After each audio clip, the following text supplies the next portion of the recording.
Capítulo 8. En este nuevo estado, sintiéndose devenir ella misma una realidad enorme e inconmensurable con la que alimentaba su esperanza, como lo haría un monstruo del que nadie, ni siquiera ella, conociera la existencia, se enardeció una vez más y, rondando alrededor de Thomas, acabó por atribuir a motivos cada vez más fáciles de descubrir las dificultades de sus relaciones con él.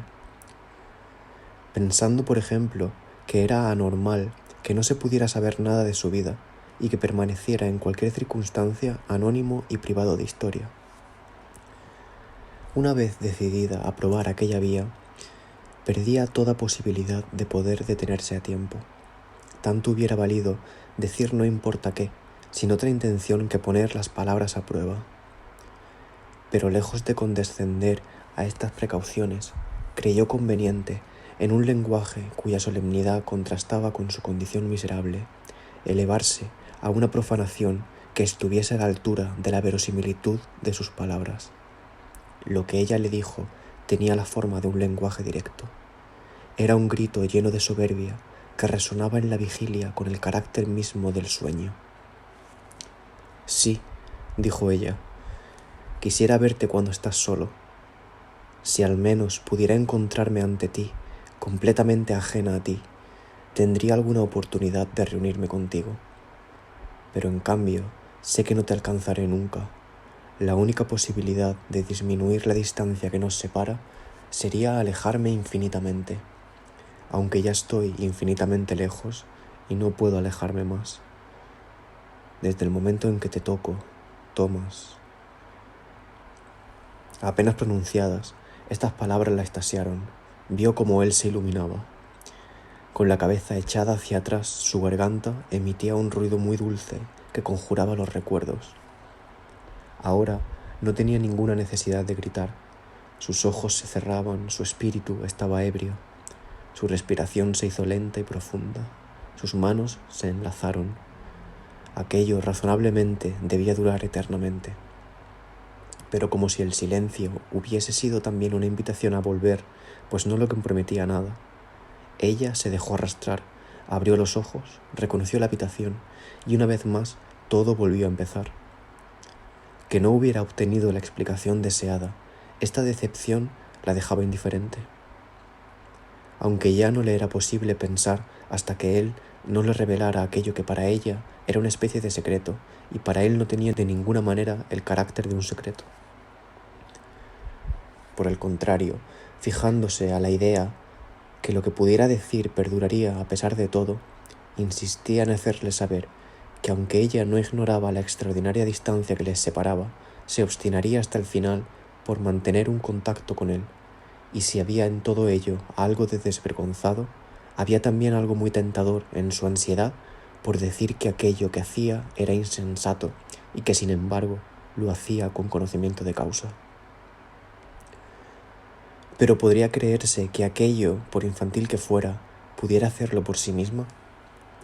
Hablar, sí, podía ponerse a hablar, con el mismo sentimiento de culpabilidad que un cómplice que traiciona a su compañero, no ya confesando lo que sabe, pues no sabe nada, sino confesando lo que no sabe, pues no había manera para ella de decir nada que fuese verdad o que tuviese apariencia de serlo.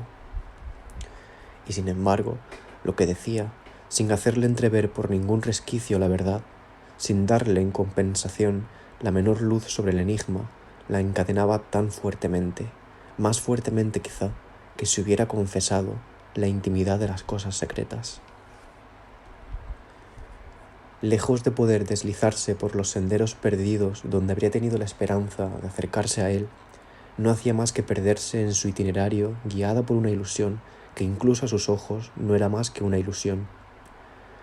A pesar del oscurecimiento de su vista, se daba perfecta cuenta de que su proyecto era pueril y que además cometía una grave falta sin intención, aunque pensase también, y esa era precisamente la falta, que desde el momento en que cometía una falta por su causa o acerca de él, provocaba entre ellos relaciones que él no podría dejar de tener en cuenta.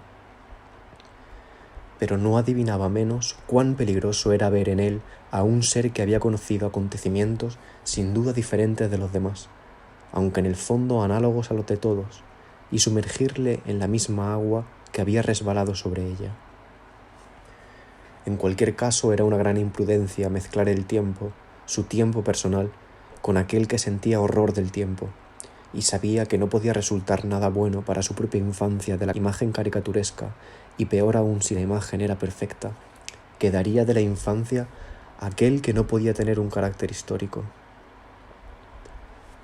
La inquietud se apoderó de ella como si el tiempo hubiese estado ya corrompido, como si todo su pasado, cuestionado de nuevo, se hubiese ofrecido a un futuro árido e irremediablemente culpable.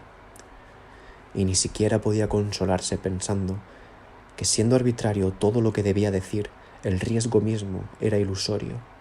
Sabía, por el contrario, sentía, con una angustia que parecía amenazar su vida misma, pero que era más preciosa que su vida, que aunque no debió decir nada verdadero, de cualquier manera que hablase, se exponía, al no retener más que una versión entre tantas otras, a perder los gérmenes de verdad sacrificados. Y sentía, además, con una ansiedad que amenazaba su pureza, pero que le aportaba una pureza nueva, que iba a verse forzada, incluso si trataba de protegerse detrás de la evocación más arbitraria y más inocente, a introducir en su relato algo serio, una reminiscencia impenetrable y terrible, de manera que a medida que esta falsa figura emergiera de la sombra, adquiriendo con una minuciosidad inútil una precisión cada vez mayor y cada vez más artificial, ella misma, la narradora, condenada de antemano y entregada a los demonios, se ligaría de una manera irremisible a una figura verdadera de la que sin embargo no sabría nada. «Lo que eres», dijo ella, y diciendo estas palabras parecía danzar a su alrededor, rehuyéndole y empujándole a la vez a una trampa imaginaria para lobos. «Lo que eres». No podía hablar, y sin embargo hablaba. Su lengua vibraba de tal manera que parecía expresar sin palabras el sentido de las palabras. Después, bruscamente, se dejó arrastrar por un flujo de palabras que pronunciaba con una voz casi inaudible, con inflexiones distintas, como si no tratara más que de divertirse con los ruidos y las explosiones de las sílabas. Se hubiera dicho que, hablando un lenguaje cuyo carácter infantil no permitía que se lo tuviera por un lenguaje, daba a las palabras insignificantes el aspecto de palabras incomprensibles. No decía nada, pero no decir nada era para ella un modo de expresión demasiado significativo, por debajo del cual lograba decir menos todavía. Se alejaba indefinidamente de su balbuceo para entrar en otro menos grave aún, que sin embargo ella rechazaba como demasiado grave, preparándose por una retirada sin fin más allá de toda seriedad, el reposo en la puerilidad absoluta, hasta que su vocabulario, a fuerza de nulidad, tomó la apariencia de un sueño que era la voz misma de la seriedad. Entonces, como si en el seno de esta profundidad se hubiese sentido repentinamente vigilada por la atención de una conciencia implacable, tuvo un sobresalto, lanzó un grito, abrió unos ojos de una terrible clarividencia y, suspendiendo un instante su relato: «No», dijo, «no es eso. Lo que tú eres verdaderamente». Ella misma adoptaba una apariencia pueril y frívola. Bajo el aire afligido que desde hacía unos instantes cubría su rostro, se adivinaban expresiones que la hacían parecer ausente. Aspecto tan ligero que al mirarla no llegaban a llamar la atención sus rasgos ni el conjunto de su persona. Con mayor razón, era difícil recordar lo que decía y atribuirle un sentido. Ni siquiera podía saberse de qué hablaba. De pronto parecía dirigirse a Thomas, aunque el solo hecho de que ella se dirigiese a él impedía distinguir a su verdadero interlocutor. De pronto no se dirigía a nadie, y por vano que fuera entonces su ceceo, llegaba un momento en que, llevada por aquel vagabundeo sin fin ante una realidad sin razón, se detenía bruscamente, emergiendo desde el fondo de su frivolidad con un rostro espantoso. La solución siempre era la misma. Se esforzaba en vano en buscar lo más lejos su itinerario y perderse en digresiones infinitas. Podía ser que el viaje durase su vida entera. Sabía que se acercaba a cada paso del instante en que debería no solo detenerse, sino suprimir su camino, ya porque hubiera encontrado lo que no hubiera debido encontrar, ya porque no pudiera encontrarlo nunca. Y no le era posible abandonar su proyecto. pues ¿cómo habría podido callarse ella, cuyo lenguaje estaba varios grados por debajo del silencio? ¿Dejar de estar allí? ¿Dejar de vivir? Otras tantas estratagemas irrisorias que no hubieran conseguido más que precipitar, con su muerte, cerrando todas las salidas, la carrera eterna en el laberinto del que mientras tenía la perspectiva del tiempo conservaba la esperanza de salir. Tampoco era consciente de que se estaba acercando insensiblemente a Thomas. Le seguía, paso a paso, sin darse cuenta, o si se daba cuenta, queriendo dejarle y huir de él, necesitaba hacer un esfuerzo cada vez mayor. Su lasitud se hizo tan abrumadora que se contentó con insinuar la huida, y permaneció pegada a su lado, con los ojos brillantes, implorándole, suplicándole que pusiera fin a aquella situación, tratando todavía, inclinándose sobre aquella boca, de formular palabras para continuar, cueste lo que cueste, su relato. El mismo relato que hubiera querido borrar y olvidar, consagrándole sus últimas fuerzas. En aquel estado de abandono, se dejó arrastrar por el sentimiento de la duración. Sus manos se crisparon suavemente, sus pasos la abandonaron y se deslizó en un agua pura, donde de un instante a otro, franqueando destellos de eternidad, parecía pasar de la vida a la muerte y, cosa peor, de la muerte a la vida, en un sueño tormentado, reabsorbido por un sueño apacible. Después, de repente, entró con un fragor de tormenta en una soledad hecha de la supresión de todo espacio y desgarrada violentamente por la exhortación de las horas, se descubrió. Fue como si se encontrase en un verde valle donde, invitada a ser el ritmo personal, la cadencia impersonal de todas las cosas, se convertía con su edad y su juventud en la edad y la anciandad de los demás. Primero descendió al fondo de una jornada completamente extraña a las jornadas humanas, y entrando con toda seriedad en la intimidad de las cosas puras, elevándose después hacia el tiempo soberano, ahogada entre los astros y las esferas, lejos de conocer la paz de los cielos, se echó a temblar entristecida. Fue durante aquella noche y aquella eternidad cuando se preparó a devenir el tiempo de los hombres. Erró sin descanso a lo largo de pasillos vacíos, iluminados por los reflejos de una luz que continuamente se hurtaba mientras la perseguía sin ganas, con la obstinación de un alma perdida de antemano, incapaz de recobrar la razón de aquellas metamorfosis y la finalidad de aquella marcha silenciosa. Pero cuando pasó ante una puerta que parecía la de Thomas, reconociendo que la trágica explicación continuaba, vio claramente que ya no discutía con él por medio de palabras y pensamientos, sino por el tiempo mismo que la desposaba. Ahora, cada segundo, cada suspiro, y era ella, nadie más que ella, atacaban sordamente la vida impasible que él le oponía. Y en cada uno de sus razonamientos, más misteriosos todavía que su existencia, él descubría la presencia mortal de adversario, de aquel tiempo sin el cual, inmovilizado para siempre, no pudiendo volver de las profundidades del futuro, habría estado condenado a ver sobre su desolada cima, como el águila profética de los sueños, extinguirse la luz de su vida. Razonaba, por lo tanto, y en lo más íntimo de su argumento lo absoluto contradictorio. Pensaba, y en el fondo de su pensamiento el enemigo y tema de todo pensamiento, su antagonista perfecto, ocasionalmente Anne, y recibiéndola misteriosamente en él, se vio enfrentado por primera vez con un diálogo serio. En aquellas condiciones, ella penetró, forma indecisa, en la existencia de Thomas. Todo parecía desolado y sombrío. Orillas desiertas donde se disgregaban lentamente, abandonadas después de un naufragio grandioso por el mar retirado para siempre, ausencias cada vez más profundas. Pasó a través de extrañas ciudades muertas, donde, en lugar de formas petrificadas, de circunstancias momificadas, encontró una necrópolis de movimientos, de silencios, de vacíos. Tropezó con la extraordinaria sonoridad de la nada, que está hecha del anverso del sonido, y ante ella se extendieron ruinas admirables, el sueño sin sueños, el desvanecimiento que entierra a los muertos en una vida de ensueño.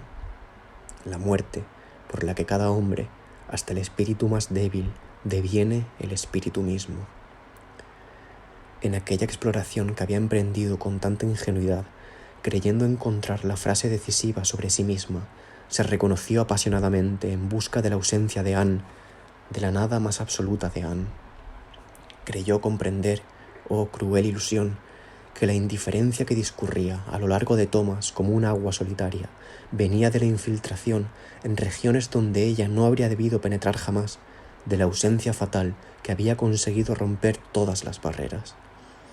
De manera que, queriendo ahora descubrir aquella ausencia desnuda, aquel negativo puro, el equivalente de la pura luz y del profundo deseo, debería someterse a grandes pruebas para alcanzarla. Durante vidas enteras tuvo que pulir su pensamiento, desembarazarse de todas las miserables escorias, el espejo que se refleja, el prisma con el sol interior. Necesitaba un yo sin la soledad del cristal, sin aquel ojo afectado desde hacía tanto tiempo de estrabismo, ojo cuya suprema belleza consiste en bizquear lo más posible, el ojo del ojo, el pensamiento del pensamiento. Hubiera podido imaginársela corriendo de cara al sol y arrojando en cada recodo del camino, en un abismo cada vez más ávido, una Anne cada vez más pobre y más rara.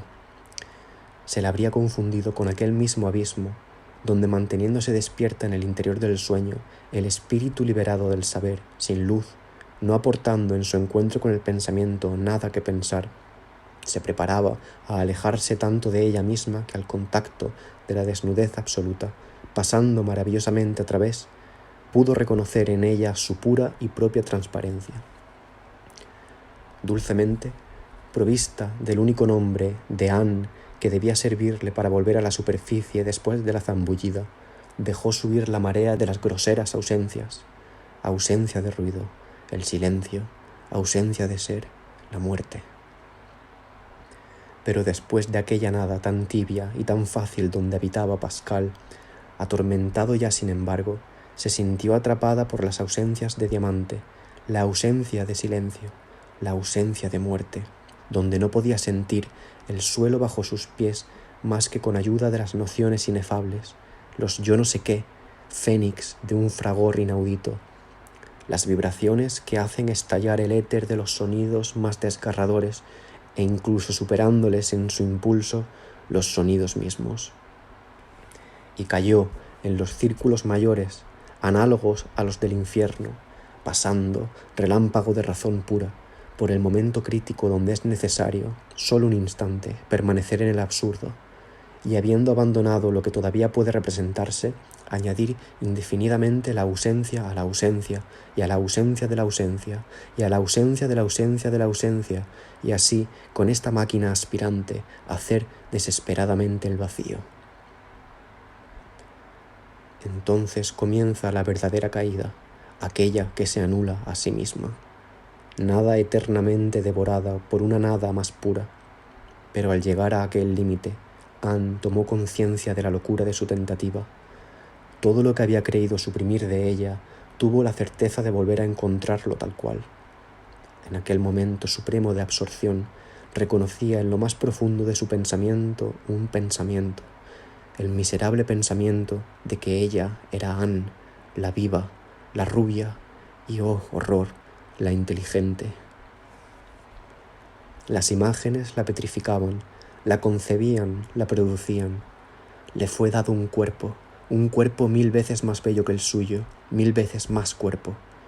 Era visible, irradiaba la materia más inalterable, era en el seno del pensamiento nulo la roca superior, la tierra deleznable, sin azue, de la que ni siquiera se hubiera podido hacer Adán. Iba por fin a vengarse, estrellándose con lo incomunicable, con el cuerpo más grosero, el más feo, cuerpo de barro, con aquella idea vulgar que tenía ganas de vomitar, que vomitaba, aportando a la maravillosa ausencia su parte de excrementos. Entonces, desde las profundidades de lo desconocido, un ruido desgarrador resonó mientras aullaba Anne, con una voz furiosa. En medio de la indiferencia, ardió de una sola vez, cumplida antorcha con toda su pasión, su odio por Thomas, su amor por Thomas. En el corazón de la nada hizo intrusión como una presencia triunfante y se arrojó en su interior, cadáver, nada inasimilable, Anne que existía todavía y que no existía más, suprema burla al pensamiento de Thomas.